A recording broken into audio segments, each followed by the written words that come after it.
Hello, I'm ABX2Cat and welcome back to the second channel video. Today I have some more Geography of Toycat for you all. It's also the second channel series where I talk about the world and stuff. I usually say the geography bit, but when you really think about it, most of this isn't necessarily to do with direct geography things, even if it necessarily is that sort of way, but it's really just fun facts about the world that really interested me and that I wanted to share with all of you. Because one of the things I've been crazy interested in recently is the even concept of the names of countries, because it's kind of bizarre that we do just, look at countries on the map and say, oh yeah, that one's called France and that one's called Spain, but once you get past that level, then it's kind of weird that, oh yeah, but the name we call that country is sometimes different to the country's name for itself, and usually the difference is kind of noticeably similar. So, oh yeah, Spain is actually España in Spanish, or Italy is actually Italia in Italian, stuff like that, where you're like, oh, that's kind of weird, we call them very slightly different things, but I guess I kind of get that, why is that different? Then you get to weird stuff like, oh yeah, but then some countries have an English name that's actually their French name, or their Portuguese name, or their Spanish name, such as Côte d'Ivoire. It's a French name, but it's the official English name for the place, and there's a bunch of other weird examples like this, but the weirdest thing to me is the fact that certain countries have their own name for themselves that accept an English name, but then that, those two names are massively different. And the first one of these that was brought to my attention was actually Japan, which, if you don't know, we call Japan if you're speaking English like me right now, but Japanese people actually call it Nippon. And it's kind of bizarre to me that, oh wow, there's, two massively different names, but the weirdest, that was taught to me like several years ago by a friend, it's like, that's kind of weird. But the craziest thing is, this is just the kind of tip of the iceberg as far as countries which have a weird name in their, or a different name in their own language that barely has any relation to the English name, and I figured I'd talk about why this happens, how, etc., and hopefully you do all enjoy the video about it. So with that said, let's get straight into it, and let's start by talking with Finland, because Finland is the biggest anomaly when it comes to this, so I figured it's probably the best place to start, because the thing about Finland is most of the names for Finland, such as Finland, which again, this is the name we're calling it, are based on, the English name, or are kind of roughly similar to that in some way. However, what Finland call themselves is not like Finlandia or whatever you're picturing in your head right now, it's actually Suomi. That's right, they call themselves Suomi, S-U-O-M-I if I'm not mistaken, and the thing about the name Suomi is, we can't even go back to it and say, oh yeah, well, they call themselves Suomi because that's kind of like Finland, but in Finnish. No, there's no direct connection between Suomi and Finland, and the wackier thing than even that is the fact that the connection, between Suomi and wherever it came from is entirely unknown. We have no idea where Suomi came from.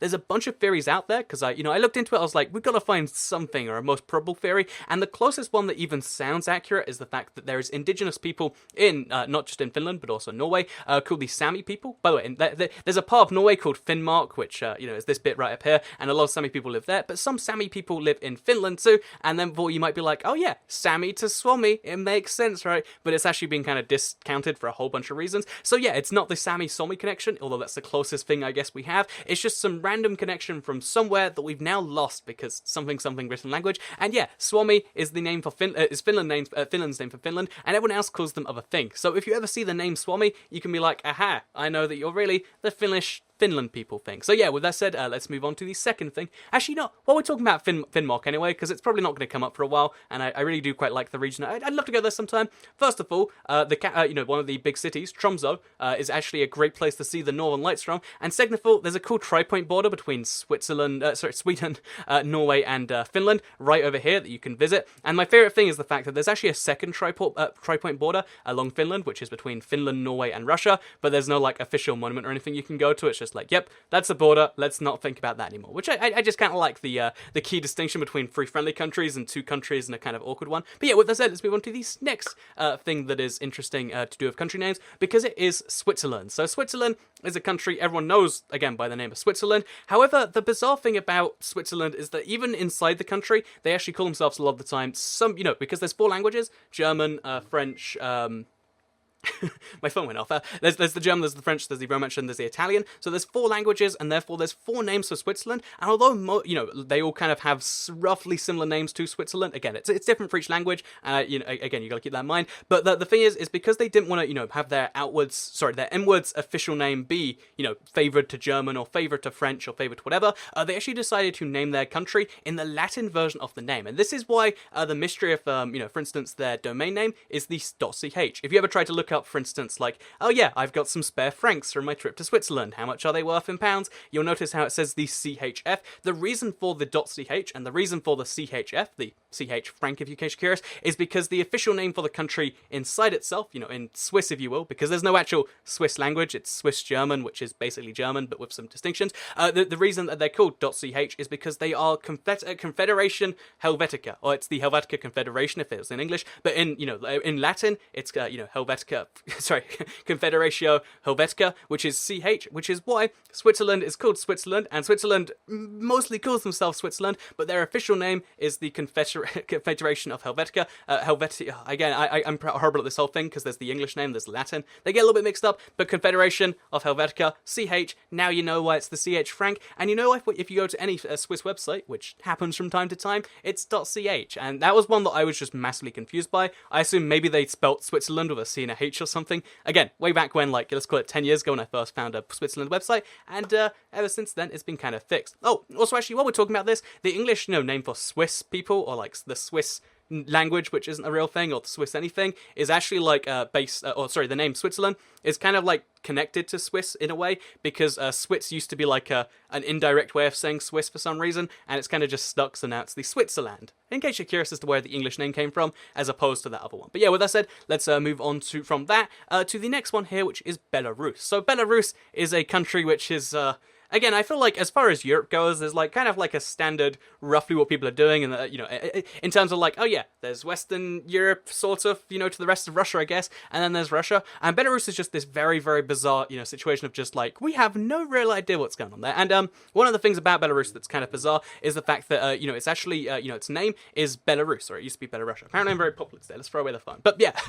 basically the name didn't used to just be Belarus, it used to be Belarusia, and this is really interesting because in Belarusian, and also in Russian, this roughly meant White Russia, or White Rus as it is right now. And this name is kind of confusing because there's Russia and then there's White Russia. And again, this is one of those ones where there's no true definitive 100% story, but it looks like the most likely one is that there used to be a White Rus and a Black Rus. Again, this is kind of similar to the origin from where Russia came from. The Black Rus was roughly where the Baltics are, and the White Rus is roughly where Belarus is today. However, that name that does kind of hold true because Belarus is technically a lot whiter than Russia, because even though you picture Russia as being a very white country, there's actually a lot of like diversity in there. You should look it up sometime. There's a lot of very Asian Russians, because of course, look at Russia. There's a lot of diversity there. Fun fact, you might not have known. So it's called White Russia, not because there's this so grand like, oh yeah, there were black people in the Black Russia and white people in White Russia, just because I guess it was a white ethnicity thing because it was mostly Slavs, or Eastern Slavs, I should say. But yeah, that's the reason behind the whole Belarus thing,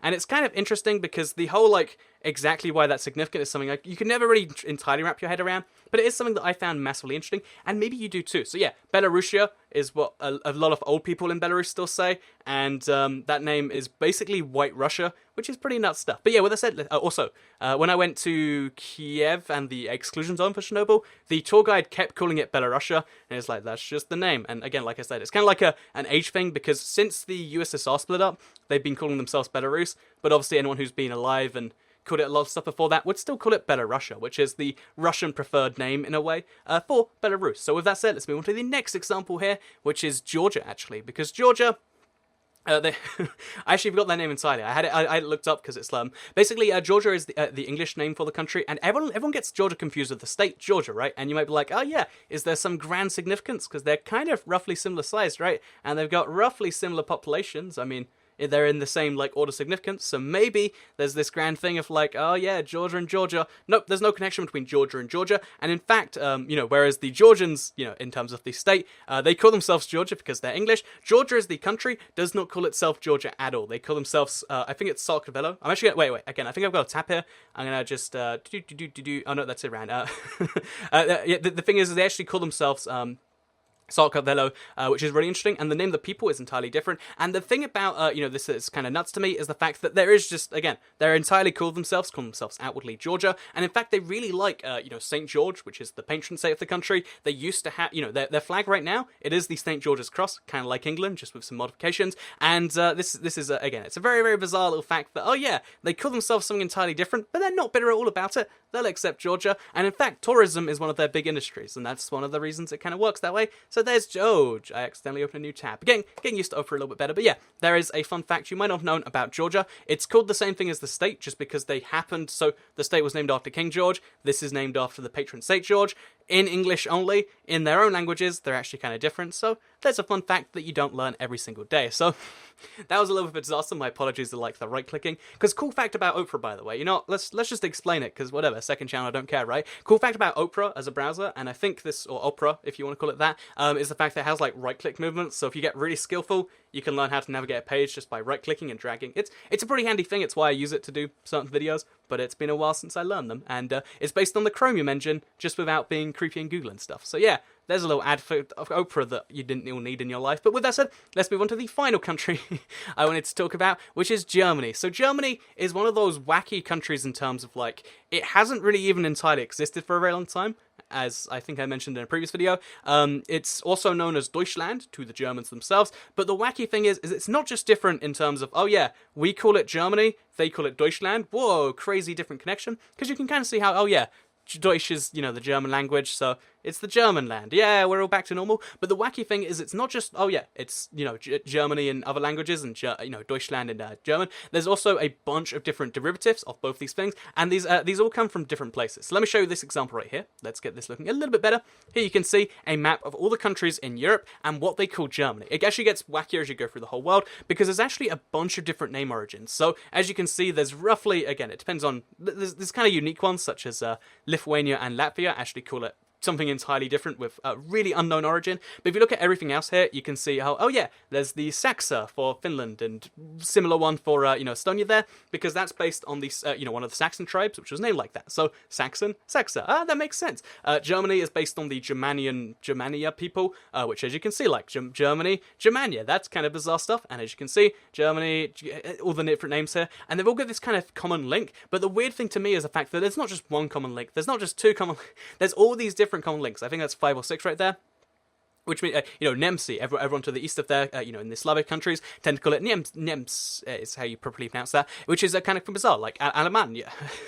Alemannia, for instance, is that, I'm saying like kind of Italian, but there's Alemannia over there, for instance, too, which is entirely different to all of these other ones, and these are all based on different tribes from different places, so like Proto-Germanic tribe versus that tribe, and the reason for all of this, in case you're curious, and the closest way you can kind of describe the whole thing, is because Germany has only existed until very recently, like I just said. It used to be a lot of unique German states, and there still is, different German states in terms of like internally, but also there's 4 different German countries which at some point have been part of Germany. There's all these, different bizarre like links to make Germany come together, and that's why there isn't just a unified international concept of Germany.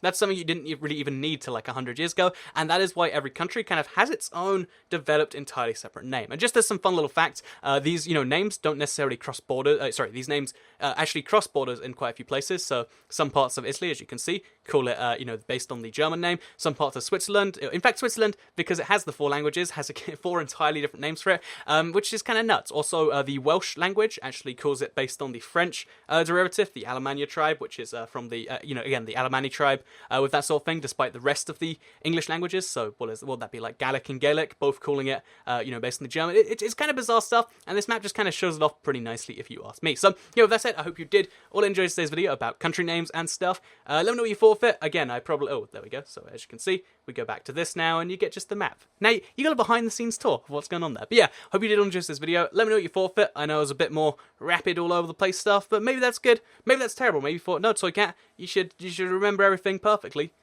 Let me know, because, second channel, don't care.